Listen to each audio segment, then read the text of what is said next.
Hello everyone, welcome back. As you can imagine from my last video, you know full well what figure I'm going to be reviewing this time, and of course there'll be a title above my head, to be brutally honest. Before I get to the figure and all the accessories, because obviously I've stickered it all up now, I will show you a couple of things. Now I noticed firstly on the outer packaging of the delivery box where they'd reused from Kapow Toys the original Hasbro box. Now this is the thing I was going to say.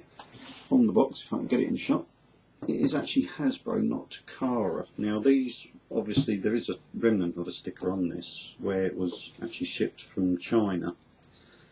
Now again it says Transform Encore I should say, 23 Fortress Maximus, so this was its original box, but it's half of the box because they came packaged in a lot of two, hence there.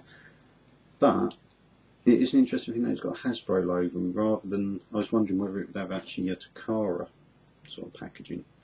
This is the same sort of packaging as you tend to get in the UK shops when they come into the stores, obviously when I did my time over Christmas at Asda's. These are the same sort of normal packaging you get, so whether this does mean it's going to get a wider release. Everything I've ever heard about this has said that it's only being released in Japan, so don't know, but it puts a little bit of sort of doubt in your mind whether or not they are going to bring it over here, being that it has got Hasbro on there. But that being said, it could just be they use the same boxes. Anyway, stick that out of the way because I don't need that anymore. Now, I'll give you a proper look around the box. Obviously the figure comes in. As before, I'll try and get it in shot. This is so difficult because it's so big.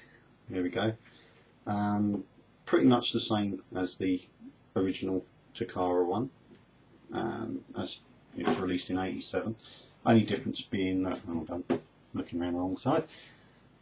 On the corner there where you got reissue 23, obviously that weren't its original number. Now I found I can't remember what number he was, but that's the only sort of box difference as far as I can tell from the original. And obviously the encore bit there. But yeah, pretty much standard. It's a shame for sort of like the market that they knew these were going to ship out all over the world, that they didn't do the writing in English. It would have been quite nice to have been able to read it all, but nonetheless it is still a lovely box with lots of lovely pictures, and as I said before, it's got the old-fashioned battle scene which was on sort of like the back of, especially on the bigger boxes like Scorponok and that. If you look at that review where I've done him, it's the same, obviously the same picture and that because it's from the same period, but yeah, lovely to see it again. And of course you get these transformation sort of pictures down there. But that's it, all pretty much the same all the way around. Just let one have a look. Now, getting that to one side, I shall run through the bits what you get with him and a little bit of a closer look at them.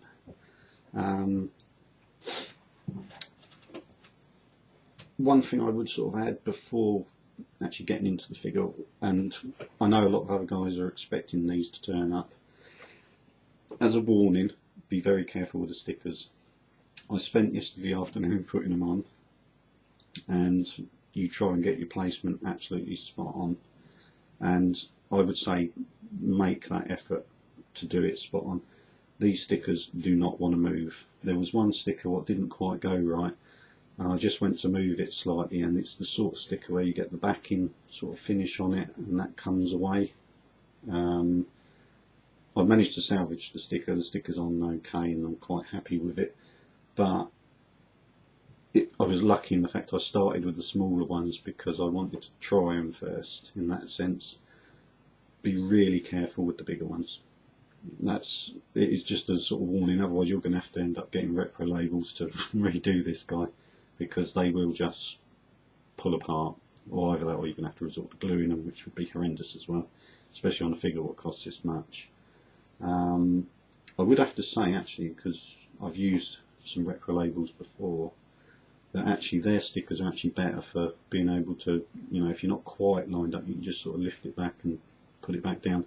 With these, even to that extent, as you start to do it, you've got to line it up perfectly and then smooth it out, like it, almost like if you're putting a coating on glass, if you've ever tinted any car windows, or putting a body graphic on a car or anything like that. It's that sort of thing. It's, you don't really get a second go with it, or you'll end up probably ruining the actual application of it. That aside, everything so far has been lovely with it. First thing I'll show you what you get, obviously, because it's an encore. You get a little collector's card, which again, unfortunately, it's all in Japanese, which is a real pain. You do get, obviously, the figures down there, but I don't know what they stand for, because again, you can't read it. But nice little picture. As with most G1s, isn't it lovely? They put it in a lovely pose like that. I suppose you'll never get him in, because of course he's a G1 brick after all. Accessory wise, well, of course you get the obligatory radar dish, which in this situation is red, though on some of the other recolours of the original Fort Max came in blue as well. I'm not sure if there was another colour as well. There's 3 versions of this guy.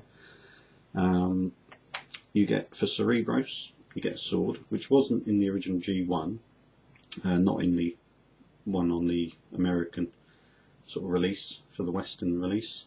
So that's a new sort of weapon. I believe that did come into it, possibly on the Japanese side, and I think on one of the other reissues they did from the other lines. You get 2 guns, one being, get this right, one being Cog's gun, which is a small one, which is again a nice little gun, quite nicely moulded. And I'd have to say actually the moulding on these parts and the actual feel of them is definitely on a par with the G1 sort of toys I know. And again you get Cerebros' gun as well, which again is nicely moulded and decent plastic, and not really much moulding marks on those. I have to say they are a really good specification. The only thing, obviously, you get the odd little sprue mark. It probably shows up more on Cerebros' one on the bottom there, where they've just taken it off the sprue and they've moulded them. It's a tiny sort of little thing, which you can get that on a modern toy as well. Next thing to go through, I suppose we'll go through is guns first. Obviously you get Fort Max's cannon, which is again blue. You obviously get your screw holes on one side, but yeah, that's sort of really nicely large moulded gun. As with anything, because it's actually a genuine reissue, you want it to be the original spec, but in some other ways, you know, could they have done a little bit of a remold with the guy and put a hole in the front of it, but then it wouldn't be a proper reissue. So I suppose, you know, it's one of those things, do you change it or not? I'm still finding all the little bits of polystyrene, which you will hate if when you get your ones. You will hate having all these bits sticking to your figure and that with static. And because I've had to package it, unpackage it, and that, where I took it over to my fiance's to put the stickers on, because I was having to go over to hers yesterday afternoon, and so he's been in and out of the box a couple of times. So every time you do it, they stick to him even more. Next gun is his double sort of gun turret type weapon. It doubles up as a tower and that as well in his base modes. Yeah, nicely moulded again, and again exactly the same sort of quality. He's hollow moulded, obviously due to its size, but as per the original. And again, other than sort of like the odd moulding sprue thing, it's not really that big an issue. I'll possibly even consider maybe having an odd go at a couple of these, maybe with some rubbing compound, something you can use on car paintwork and that. It might well clear that up and just bring the colour back by just sort of removing the sort of like strained top surface of the plastic. Obviously I'll let you know if I sort of do that and it makes any difference. And of course you get these 2 little vehicles which make up Cog. So you've got the sticker applications now forming the tank treads, and of course I've stickered up what is like the, I suppose you'd call it almost like a little armoured car sort of mode. Got a stick of that hung up now to make up cog. And the final sort of weapon side and accessory side as such for Fort Max is of course his master sword. Now it comes in 3 sections, all 3 bits just clip together, there's nothing you've got to sort of like attach yourself with it. The stickers on the sword come pre-done, they're not bad. To be quite honest, I've applied the ones onto the bodywork of Fort Max probably slightly better than they are, though they are lined up correctly anyway on there. I thought they might have done that as a paint app, but it is actually a large sticker, but it's factory applied. The front part of the sword just slides in the top and clips in, and that's it. And to get it back out, you just give it a tug. So if you don't want to display it and you want to store it, you ain't got to take up a huge amount of room, because obviously getting in shot, it's quite a big old thing to have hanging around. And of course you get the hilt, which goes in his hand, and that just pushes in via a peg at the bottom, like so. So you end up again getting into shot with a weapon that big. Now, if I turn the camera around now, I can actually show you the figure in all his glory, which stood over there. Now I'm having to film it from a fair distance away because I really am going to struggle getting him in shot, even at this sort of distance. As you can see, I've applied all the stickers. There are quite a lot all over his body. The other 2 sort of loose accessories you do get, which obviously are part of his main body, are of course his ramps, left and right. Another thing to note on this, when you come to do this sticker, anyone who's getting it, unpop this red launching section. You just give it a slight bend just to unclip it, and that means you can put the whole sticker on. There isn't actually enough clearance with leaving that on to get the sticker to it, so you just need to unpop them off of the ramp, and they go on and off perfectly well. Now, depending on which side this is on, denotes which side of the figure each ramp goes to. So if I turn the figure around, and again you can see all the stickers I've had to put on his back as well. The ramp with the light blue garage part at the end, because that's got the launching side, what you push on there, clips on to his arm back up here, and there's a post there as well what goes into a port at the top. So just need to line that up. I might have to just turn that to see for myself. Ooh, pinches your finger, so you have to watch that as well. And then you push the red part right up to the top, fold that up, and they just clip into some holes at the top. And then on the same on this side, push the red ramp up to the top, close that up, and again you've got to line up the pin at the top and clip it onto the arm.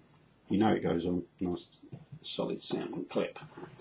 Now, why I've got him in his robot mode, which I decided to start off with the robot mode simply for the fact I can show you his accessories straight away and then use them for the different modes in the battle station modes. Of course, as I showed you on yesterday's unboxing, he's got his gun which fits in his hand, and of course you can fit the other gun in that hand as well. But I think just for the sake that he didn't really come with the sword to start with, I think it's worth showing him with it. The hilt has got a cross piece across there which fits against the front of the fist and actually stops it actually falling out of his hands. Now if I can actually move him right back, I still can't get it all in shot. That is how big this guy is.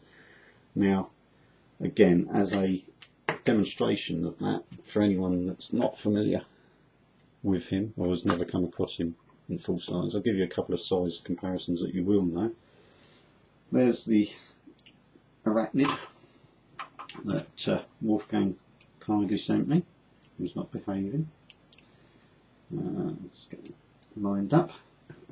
Now as you can see, she's not even up to his knee, so pretty tiny. Now I'll bring in Voyager Megatron from Dark of the Moon, and again pretty tiny.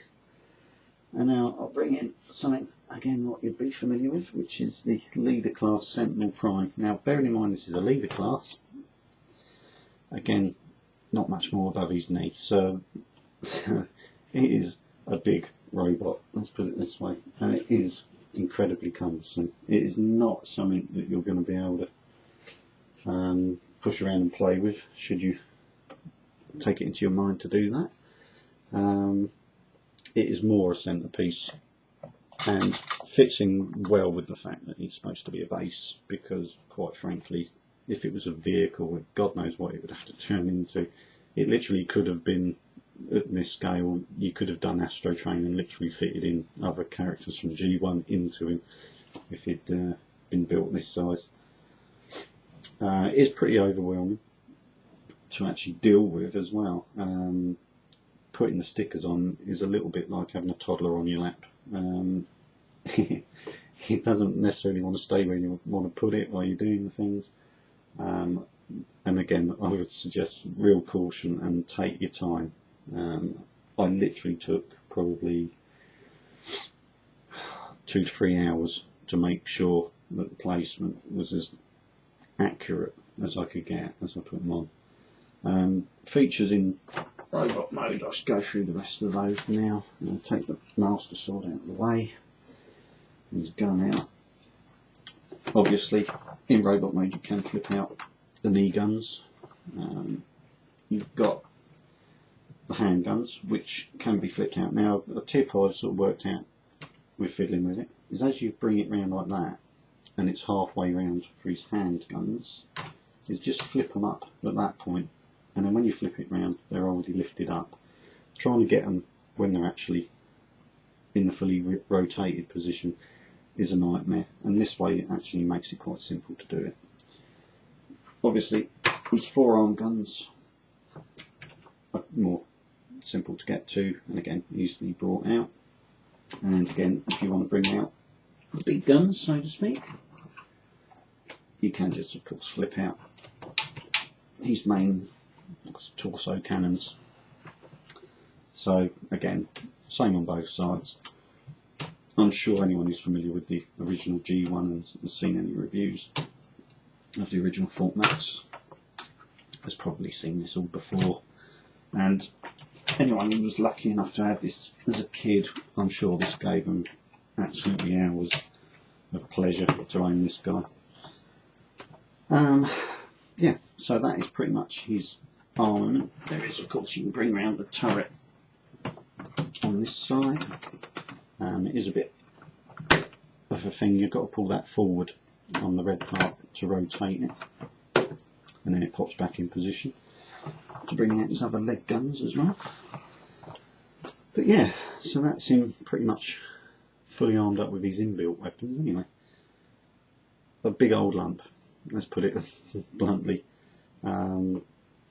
As far as build quality of everything what I've touched so far on sort of this part of the review, everything is up to standard G1 sort of build quality. The plastics, I was a bit unsure about a couple of bits at first, but then I believe, thinking about it, the G1s must have been the same sort of quality. Some of the little bits are a bit more rubbery in texture, such as these bits, but then because you've got to unclip them, it's better that way than actually if they were the harder plastics such as like the fists, because that way as the plastic gets older it's more inclined to snap, so it probably is that these are standard.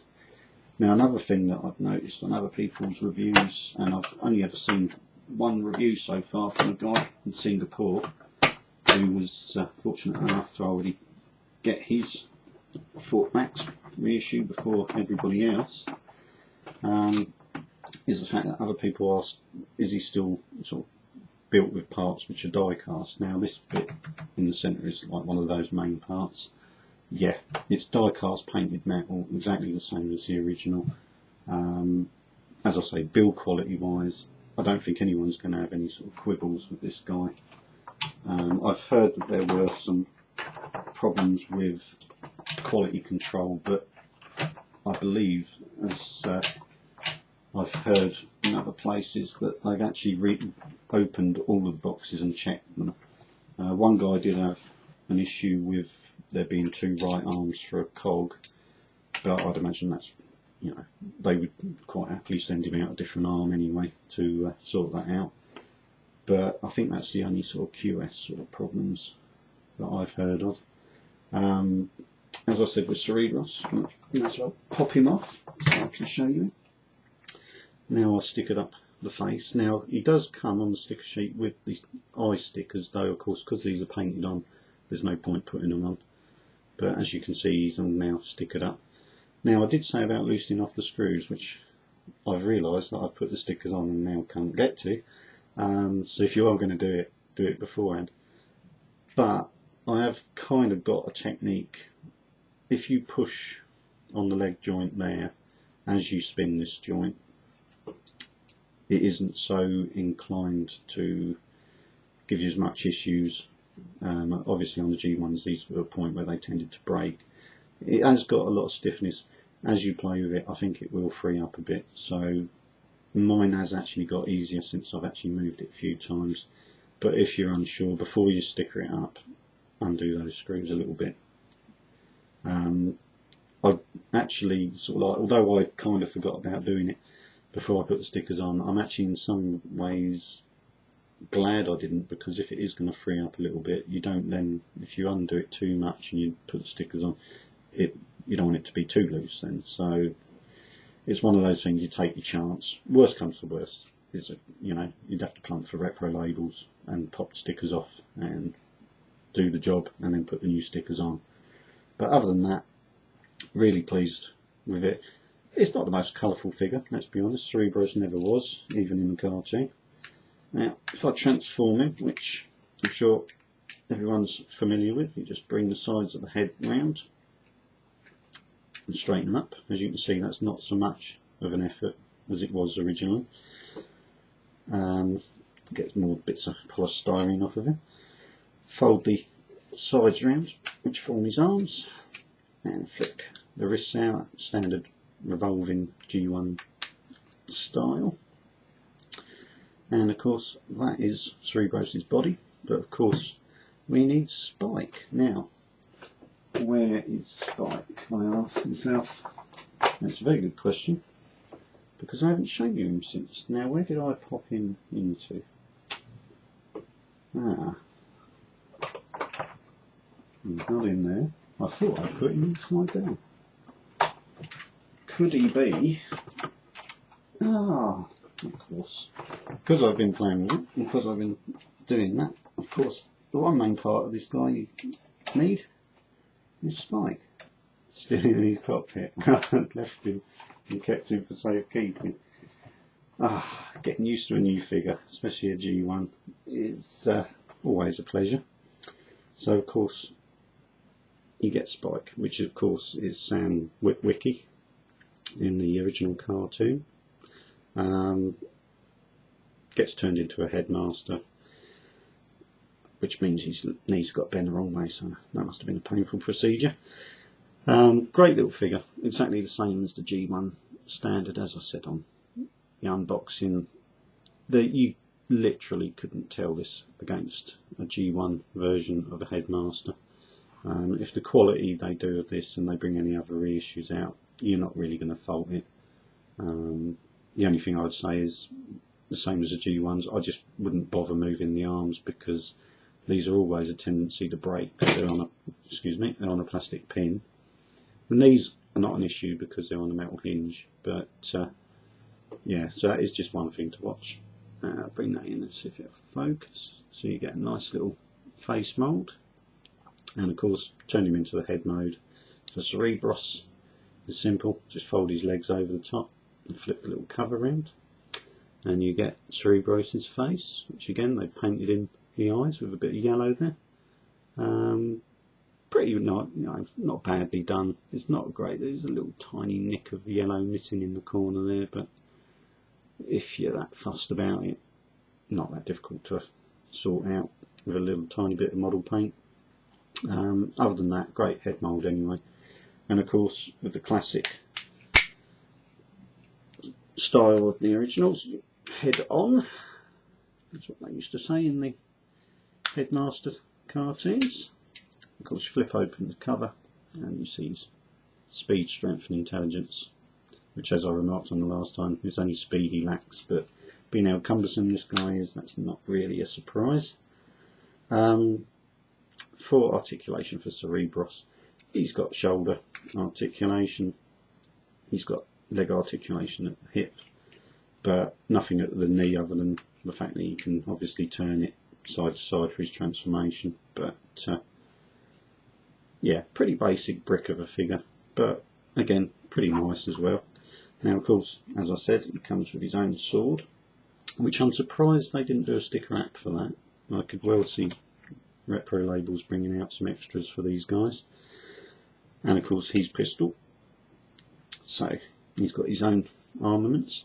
Now, pros and cons of this figure, bearing in mind that he's exactly the same as the original 87 in that respect, as he's a remold. The shoulders do sit a little bit far forward. It's just, you know, you can move them back, which helps the appearance a little bit,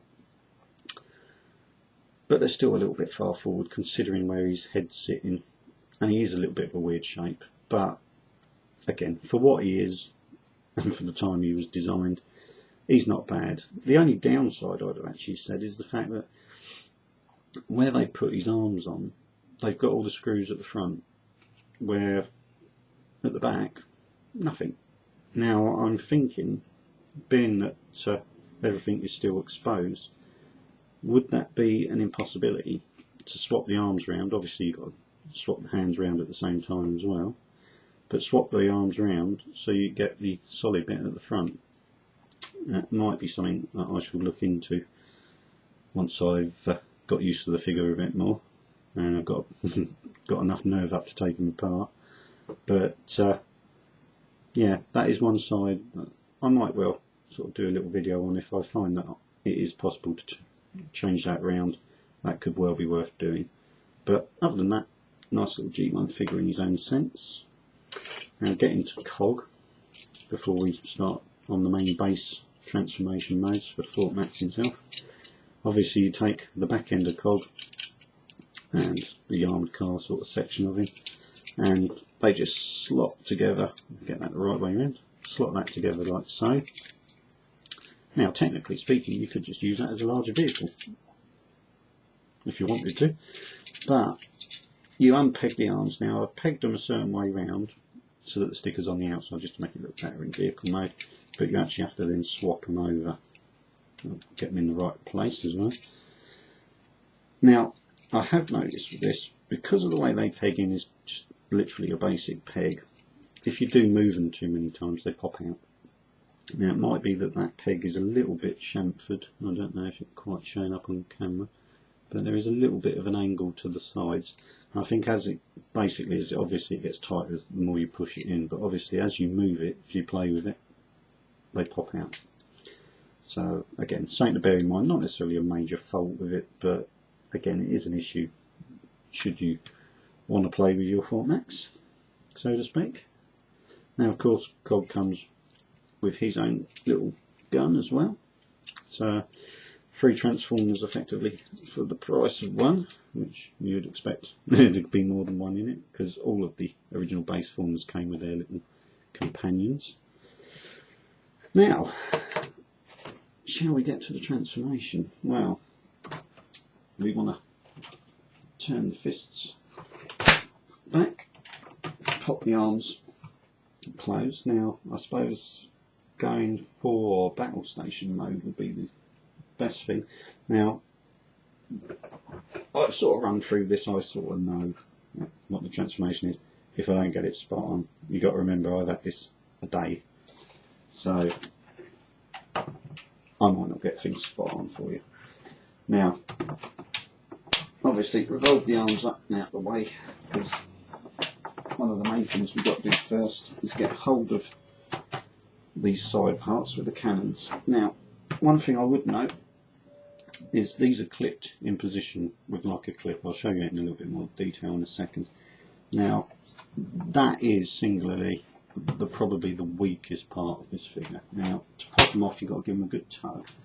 Now, you can see the clip inside there. I hope you can just sort of make it out. It's going to be, I'm bringing the figure in so you can get a better look. Now it's like a double hooking, and it sort of moves. If I can get my hand in the right position, it's got a little bit of give in it where it moves, and it sort of like just clips onto this. So I'll bring it around here. It just clips onto this section here. There's two slots there you can see, and it clips in either side of that piece. Now the only place so far that I've seen any issues with is the fact that it seemed like there was a tiny stress mark, but again it could just be a moulding mark. It is very hard to see on the light plastic anyway, and was just on that part. Now there's no sign of damage as such, but it just looks a little bit lighter up at the top of that part. Again, could be a moulding mark, so don't panic about that. Other than that, I've seen nothing else, no other stress marks on this figure at all. Now getting back to these sections, you bring them round and they clip together like so, quite firmly, but one little QS sort of thing, it doesn't quite clip solidly. Might well have been the same on the G1. No matter how much you sort of squeeze them together, it's not going to clip any more than that clip allows. So if it seems like it's slightly open, again, you know, it's a 27-year-old mould. It might have had a little bit more give where they've manufactured it, remanufactured it, or this could well be a trait of the original. It's simply the fact that unless you've got an original and you can tell me whether your original does the same thing, it could well be just standard to it. Now, getting the figure to, we'll do the normal base mode I think first. Next thing to do is take this ramp on the back, and you've got to flip it up, and I'll bring that down in shot, and that just sort of flips up in position like so. Now you'll notice, before we lay him down, you've got 3 wheels which give it a little bit of rolling sort of technology, that's what you can say for the toy this age, and a couple more on the legs as well, just to give it a bit of clearance that should you want to push it along the floor, you're not going to scratch all your stickers off or scratch up the plastic. So at least they bothered to do that on the original mould. Now obviously before you lay it down you've got to turn this out of the way as well, but that does mean, and you probably hear the strain in my voice because how heavy this thing is, that you can put it down. Now I'll just move the camera down because from now on we can actually get to see it. Now again, I've had to use the board to actually widen the area I normally review, simply for the fact that this guy is so big. Now there's only a few figures I've had to actually do that with, such as Triptychon. I'm not sure if I did it for Scorponok and that, and Metroplex. I think I struggled a little bit with them, but for this guy you got no option, you need the space. Right, getting on. Now the only sticker I had trouble with, which it's not going to show up, there's any problem with, was that one there, and that was just the only one which just sort of touched at the wrong point just as I was trying to get it in there.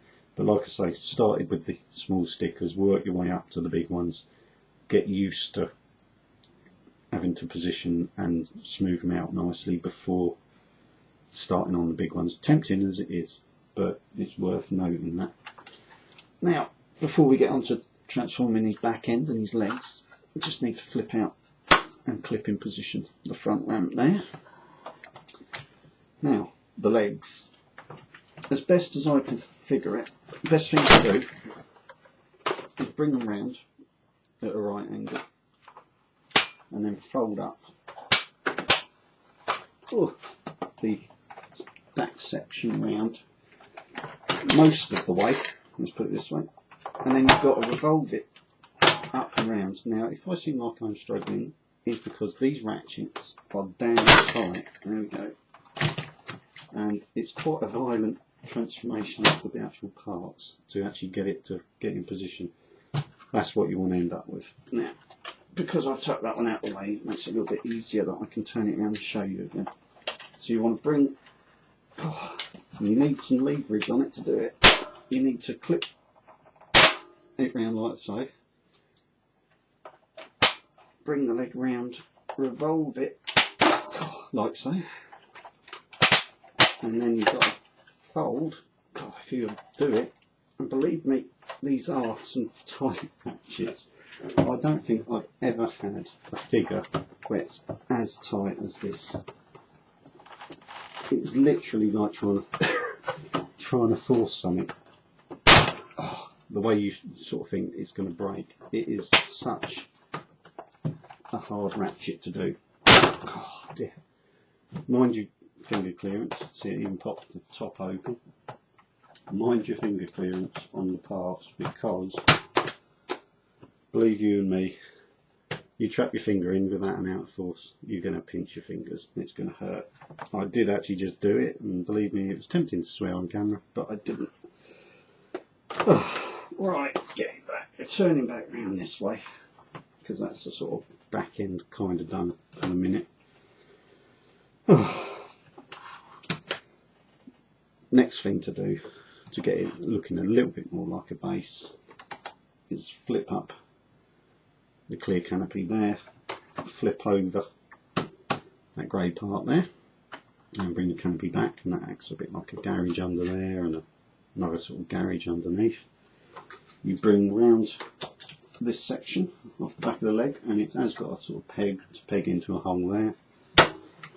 Bring it round and peg it in position. That's like a helipad now. And of course you've got Cerebros' little compartment which you need to bring round, and of course he will plug into there. And of course flip over the ramps, which are nicely pegged in. Now these are on like a double hinging joint, so where it flaps like that, that's normal, but you just need to flick the middle section round, and then it will connect down to the floor or whatever surface you're transforming in on. Do that on both sides. Again, nicely done. All nicely stickered up.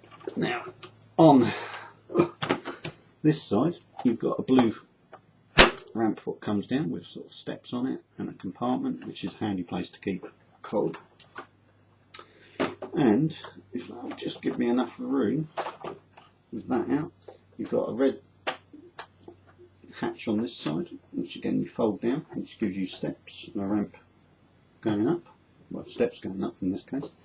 And then you've got a flexible red piece inside, which is like a prism door, and again you get another compartment that again you can store the accessories, which is a nice feature. A lot of the G1s did have the odd little storage compartment or little play feature which gave you somewhere else to put bits. It's not a bad thing this sort of way, because with so many odd little accessories and other little figures what come with him, it's a good place to put them, so that when he's in his main figure mode you've not got bits hanging around. So anyway, so you've got a little prism there. Now another main feature of this guy, and I'm going to need a little carbot. I'll have to take cog apart again I think for this. As with the original Fort Max, I'll just fold his ramps up to give me a bit of room so I can show you. He also has on the inside, down here, on both sides, folding down plastic ramp, and then inside there you can see that red part. You've got what does look like, and to be quite honest, does look a little bit suspect when he's in robot mode, that there's a certain little object sticking out of his crutch, but that little wheel there with a little pin to use as a handle turns round, and as you see he's got, I'd imagine it works on a worm of some kind, but as a mechanism, but he's got an elevator there, so you can pop in say like cogs back in there, pop that inside, and hey presto, he winds up, which you think, okay, fair enough. If we bring that back round to the front, and I'll put them back down so we get a proper look of him. At this stage, he's now in there. So there's a little red lever on the side here, and you just flick that up, and out he comes. Again, lovely, great G1 sort of feature, little play features, which are what kind of endear me to the sort of like original G1 line, other than the fact obviously I grew up with it. But I do love those little features, even though he hasn't got electronics or anything that lights up or any sort of sounds, nothing like that. Just little play features like that make all the difference. Now obviously he was built to play with the Scramble City sort of combiners and that, so again they're about sort of like similar size to this sort of section of cog. So you could put them on these red sections here and launch them down the ramps. Works the same on both sides, you just literally just flicking that to give it momentum. But again, it's a nice little feature. If it had just been a ramp and you just pushed it off, you know, you could have done that, but this is a bit more fun. In this mode, as with the others, you can of course, if you wished, peg on the weapon. Now that kind of gets in the way of the ramp, so what I would say is put it on that side to act as a tower, and then put the smaller one on this side, and that gives it a little bit more clearance. Just sort of, again, it's reusing those sort of parts what would be coming around.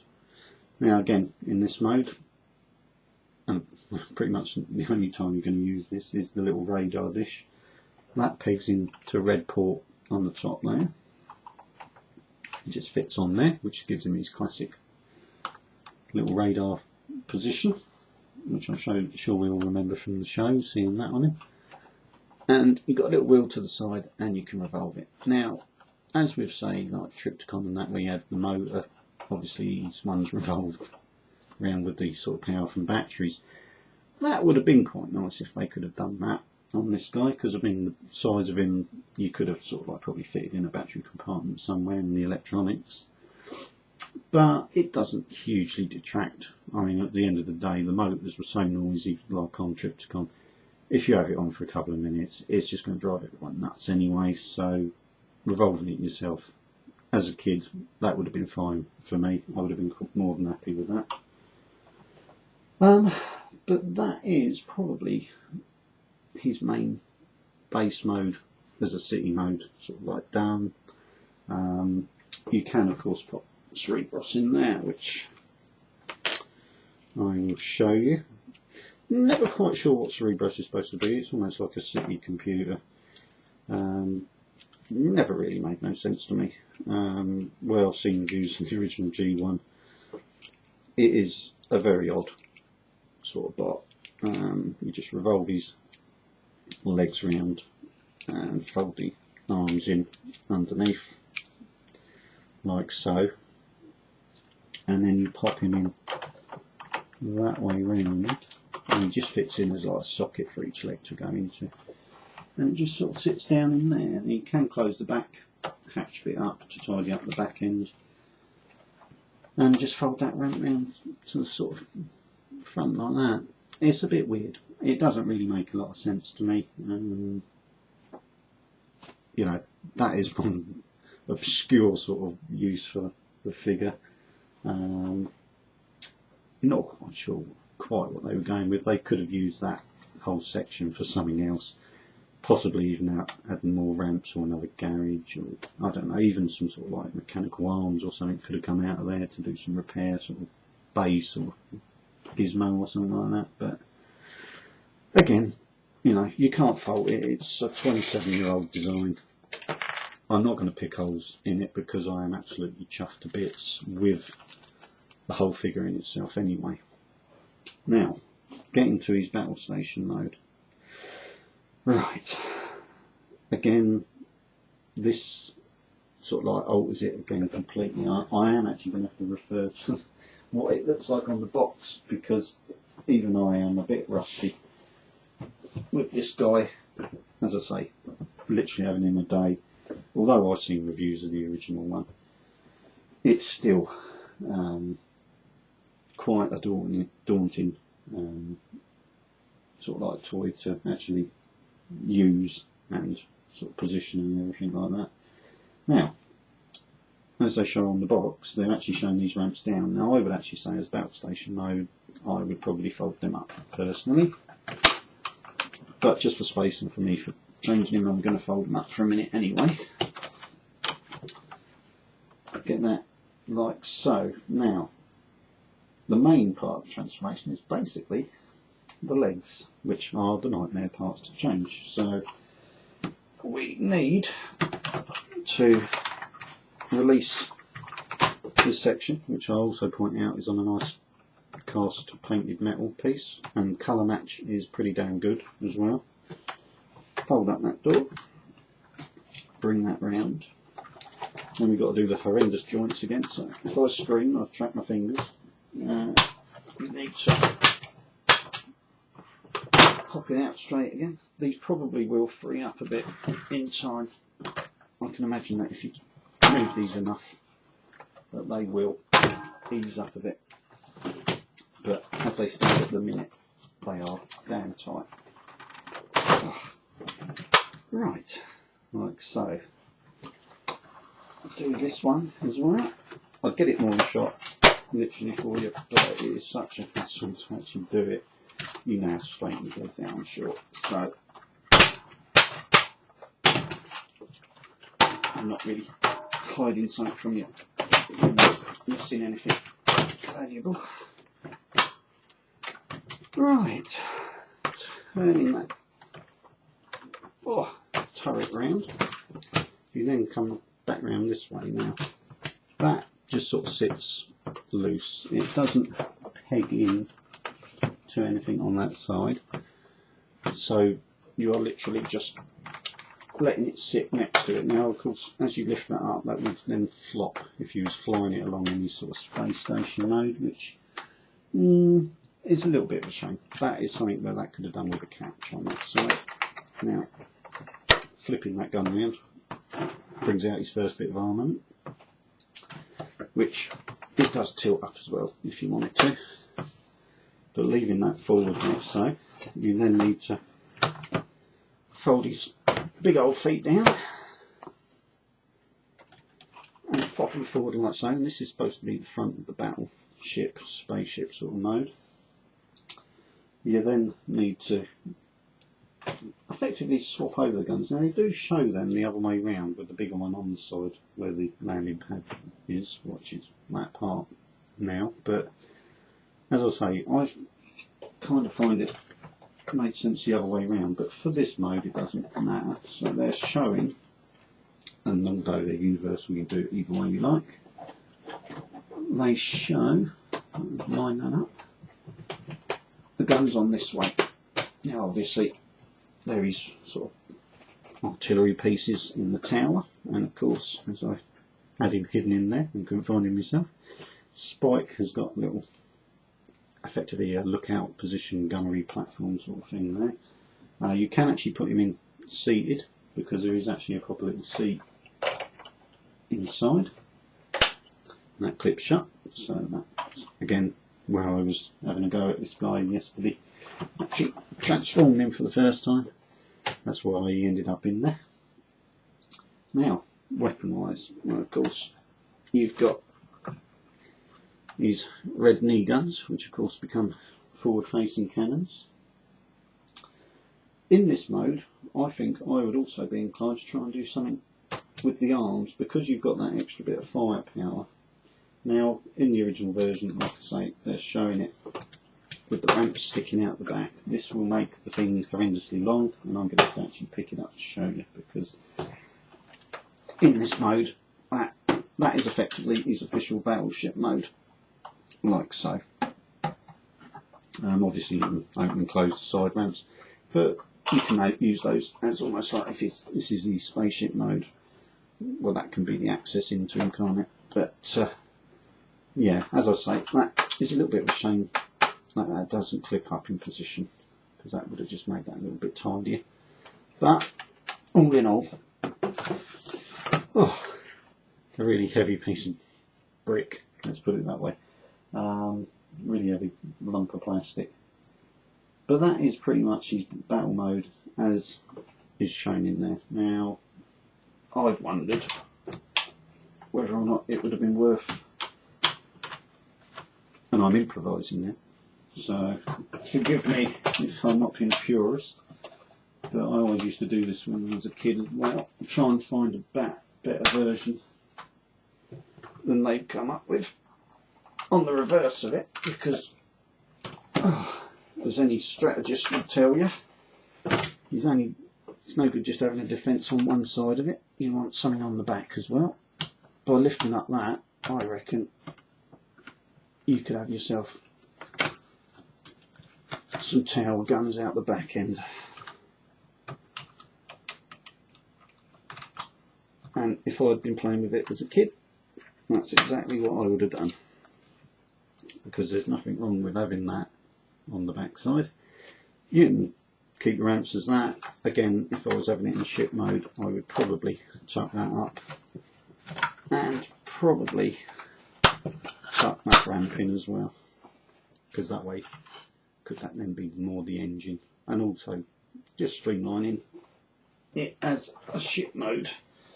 And let's be honest, it's not really a ship mode in the sense of anything I've ever seen flying, but if you said it was a spacecraft where aerodynamics don't come into anything, because of course in a vacuum it makes no difference, there's no wind resistance, I think I would have had it that way.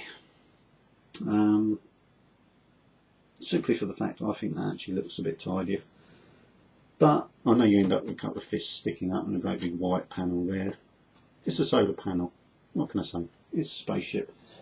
But like I say, that's not technically the correct transformation for it, as per instructions and that. But I kind of think that works better.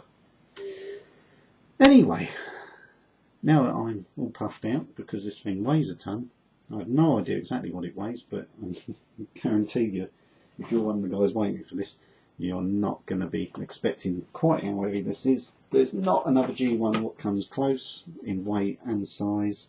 Scorponok, who's supposed to be his enemy, I thought he was big, especially when I had him back in the day. This guy knocks him into a sort of cocked hat as far as size and weight. Totally mismatch. It's a shame in a way. Scorponok, if they'd have made him this big, my God, what a toy that would have been. Even the Scramble City Combiners are tiny against this guy. One day when I finally get my own man cave, as only Norris has just got his, which is a lucky boy. One day I will get all my figures out on show, and it will give you a good indication just how big this guy is. As far as price value, looking at it just as a collectible and as a toy, do I recommend it? That's a silly question because I own one. Would I say to somebody who hasn't already collected it, would you recommend picking it up? Damn straight I would.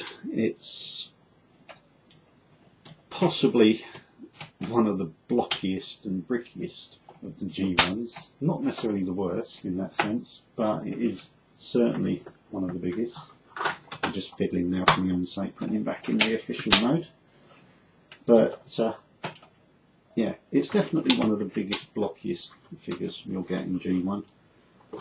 But it in no way means it's disappointing. Build quality wise, as a collectible, there's nothing wrong with it. I can't fault it. A couple of stiff joints, they will probably ease up in time. As far as the plastic quality, it knocks all of the stuff. I'll turn it around so you get a prettier view of the back end. It's, you know, build quality wise, it is on a par with G1. I don't think anyone's going to have any complaints, other than the fact, unless you are really unlucky and there's something particularly wrong with your individual one.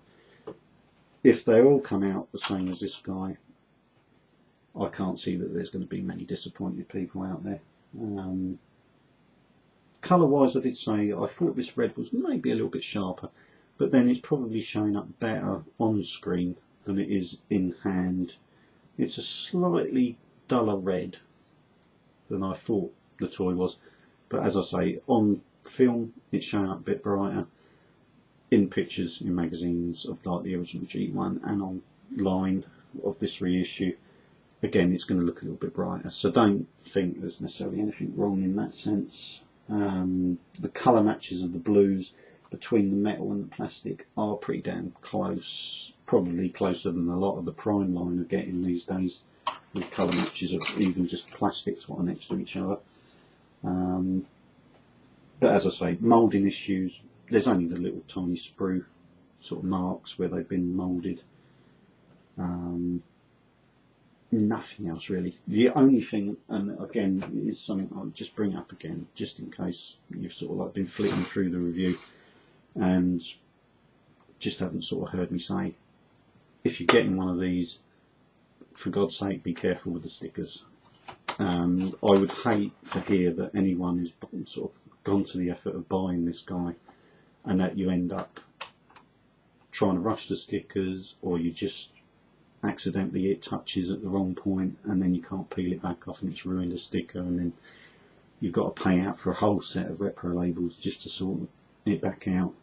That would be an incredibly crying shame to hear that anyone has that issue. A couple of odd ones actually while I'm sort of talking about stickers. Although this is as it shows it on the box and looks perfectly right there, where this individual part is like the hatchway, I was almost a little bit sort of umming and ahhing whether or not to put that sticker in there, because then when that's shut, that's that way. But then I suppose in base mode I looked at it and thought, well, the Autobot logo would be the wrong way up, so technically speaking you wouldn't have that shut in base mode. So although it is a little bit odd, because this whole panel here on the back had actually moulding detail, and you're actually covering it up with stickers, as with many of these stickers there is actually some moulding detail under them which you lose, which I find a little strange. I mean, it's probably all moulded exactly the same from the G1 mould, and the stickers again are all sort of like, you know, exactly the same as the G1. So I do find it a little odd that they ever bothered to mould something what you're then going to put a sticker over. No problem with it where you put stickers over sort of screw holes and that. They always sort of indent and never quite sit right anyway on them, but at least it covers up screws. But to actually go to the effort of putting some detail onto some plastic and then covering it up is a little bit odd. As to actually putting the stickers on, yeah, put them on. They make him so much more colourful, and it just adds that little bit nice detail to him. I don't blame them in the slightest that they haven't done them with paint apps and that they've actually done it with stickers, because to try and do all of what you get the sticker detail on this guy with a paint app would be horrendous for them and would probably cost a small fortune. If I get excuse me, the used sticker sheet, I'll just sort of give you a quick look at that and the instruction leaflet just before I sign off. First of all, your instructions, again, they're all in Japanese, which is a real pig that they couldn't have done a sort of like a universal one, or even like if they knew which markets they were going to be selling to, you know, do a English version. So I mean, all the instructions are there, but they're all in Japanese. And obviously all your parts section, again, more transformation, and this is all you've got to go on for your sticker applications. It could have been a little bit clearer, it could have been a little bit bigger. It's not the worst I've ever seen, to be brutally honest. It's not the worst ones I've ever seen, but as a good reference, use the box. The position of him is a little bit clearer on some of the actual pictures of him rather than actually looking at the plan. Some of it's common sense though, but that is what you get as a sticker sheet. And as I said, the only ones you won't use, which they've obviously completely just reissued this from the original set, are the eye stickers for Cerebros when he's obviously Fort Max's head. You don't need those because of course they've done it with a paint app, which is perfectly acceptable, and you know, it's lovely because obviously they're going to be a bit of a pig to actually get to and put on accurately anyway, so I'm quite pleased in the fact that they painted those on. So other than that, I think that's about all of his features. I can't think I've missed anything out. If I have, I do apologise. As I say, I'm only a day into owning this guy and not regretting it in the slightest. I can understand that if you've got another version of Fortmax, I know a couple of guys have mentioned when I did the unboxing that they wouldn't bother buying this guy because they got, like, say, like the Brave Max. Don't blame me in the slightest for not wanting to get more than one. When it comes down to it, alright, if you had a recolour of a Cerebros figure, you can afford to pick it up. The sort of money you're paying out for one of these guys, I don't blame anyone in just keeping to one version of it. I can't see you gaining a lot or losing a lot either way. Obviously the Fortmax came with more accessories than some of the other versions of him. But yeah, I still prefer actually the G1 colour scheme. That might be me being just a bit more of a G1 fan, G1 purist sort of thing. I know some of the other sort of reviewers and that, when you've got the other versions, you do like the more colourful versions of, say, like the RID version. But I still quite like the classic red, white and blue. Maybe it's the patriotic side of me coming out. But he's certainly going to be sort of like a centrepiece of my collection once I can get it all out and displayed in a man cave type of environment. This guy will be sitting proudly in the middle of the collection. He has been one of my holy grails. I did think I'd have to, you know, before they said about reissuing this guy, I thought I was going to have to pay out to get the original. I certainly wouldn't be able to afford getting a boxed and mint one such as this. I would have ended up having to buy sort of like a half decent loose one. So in that sense has saved me a considerable amount of money. Even though he isn't cheap, he's still definitely worth picking up for the money. I am gushing a little bit and probably rambling a little bit now because I'm just trying to make sure I haven't forgotten anything before I sign off. But yeah, highly recommended. And also, I should also point out, of course, and I did say to them that I was very pleased that it had arrived in the condition it arrived in, and also how speedily it's got here, because I think I'm about one of the first people in the UK to actually get their Fortmax. Kapow Toys, can't fault the service. I did sort of like ask them a little while ago when he sort of might be turning up, and they couldn't give me a clear answer because obviously their hands are tied a little bit by their suppliers. So you can't really fault them for that side of things. But as soon as they sent it out, I got my email saying it would be here. Wasn't sure how long that would take, but a couple of other guys on here sort of pointed out that they sort of got it now listed that it would be a 48-hour delivery service, as indeed it was. And as I say, I can't fault them.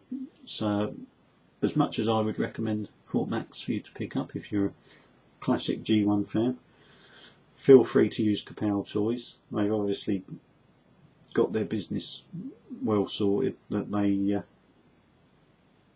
will give you a decent service in the way that they supply you the toys or any other collectibles that you sort of get from them. So yeah, I did say I'd give them a mention, so that's about it.